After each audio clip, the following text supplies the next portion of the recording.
Come close. Pull the blanket up to your chin. Let the room become quiet. Tonight we are going to walk very slowly, very gently, into a story that takes its time.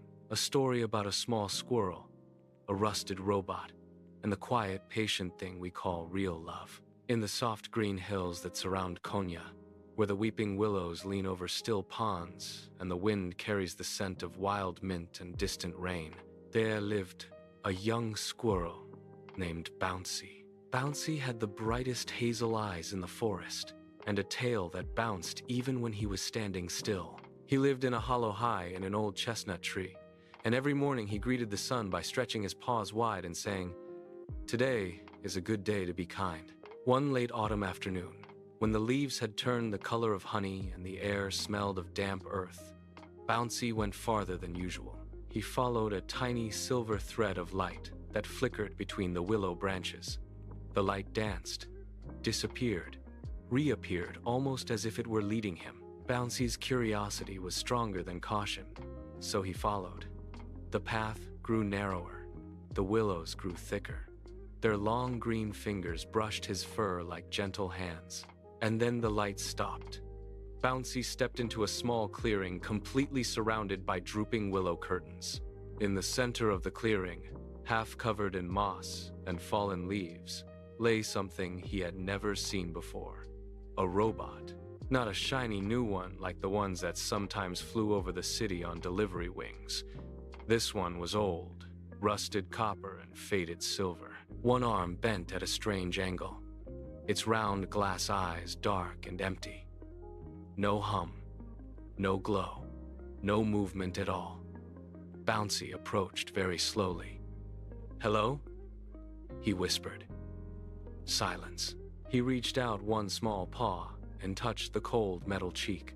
Nothing. Bouncy sat back on his haunches and tilted his head. "You look very lonely," he said softly, "and very far from home." He stayed there until the sun dipped low and painted the clearing in long golden stripes. Then he did the only thing that felt right. He curled up beside the silent robot, wrapped his bushy tail over its metal shoulder like a blanket, and fell asleep listening to the willows sigh. When Bouncy woke the next morning, the robot's left eye flickered just once, a faint, hesitant, orange glow. Bouncy sat up quickly. "You're still here," he said with a smile. "Good morning." The orange light blinked again. Then, very faintly, a tiny speaker crackled. "Error.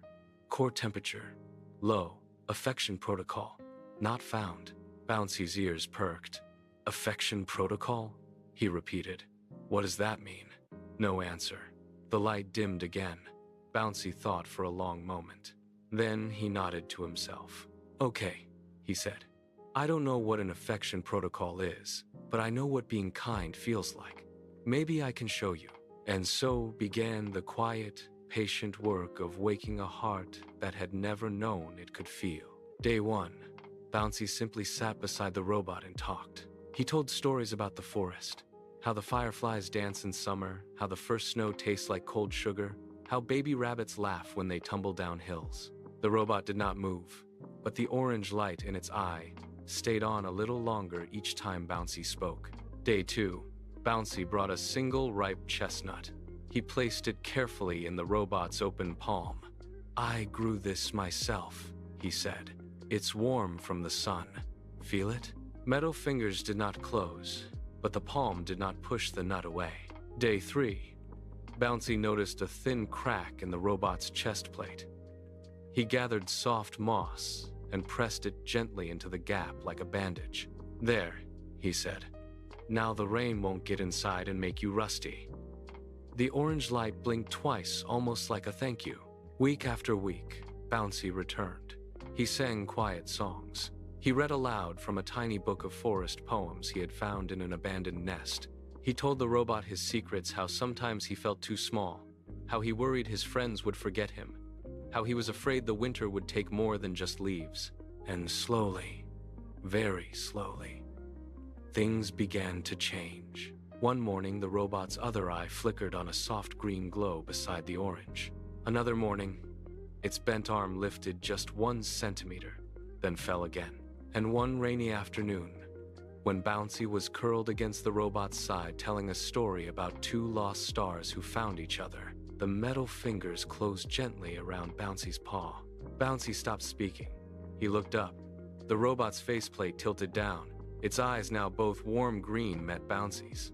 A voice came from the speaker, not mechanical and flat, but soft, almost shy. "Thank you." Bouncy's eyes filled with tears. He squeezed the metal hand. "You're welcome," he whispered. "I knew you were in there. I just had to wait for you to feel safe enough to come out."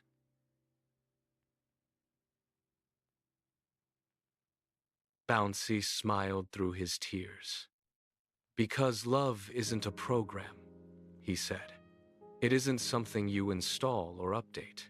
It's something you feel when someone keeps showing up, even when you can't show anything back yet.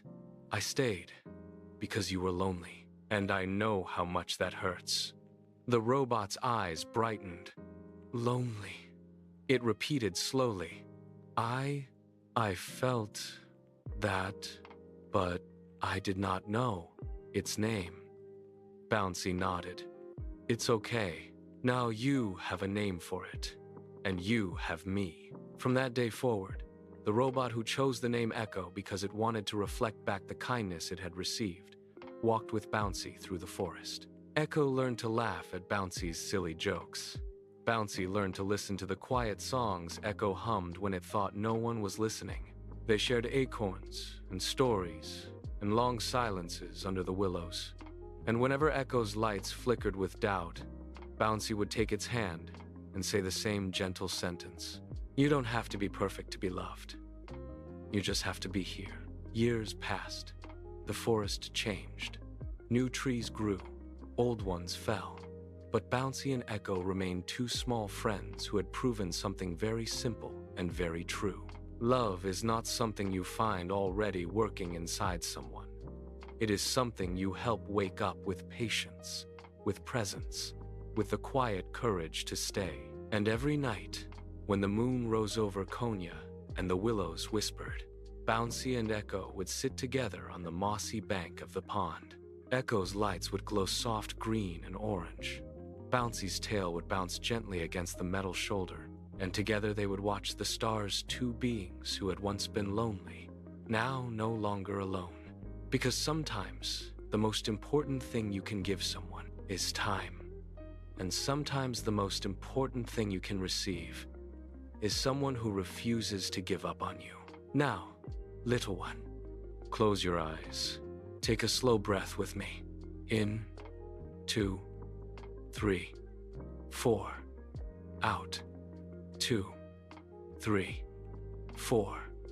Feel your body growing heavy, warm, safe. And remember, you don't have to be perfect. You don't have to be loud. You don't have to have all the answers. You just have to be here exactly as you are. And someone, maybe someone you haven't met yet, will see you and stay. Sweet dreams, dear heart. You are enough. You are loved. Just the way you are. The end.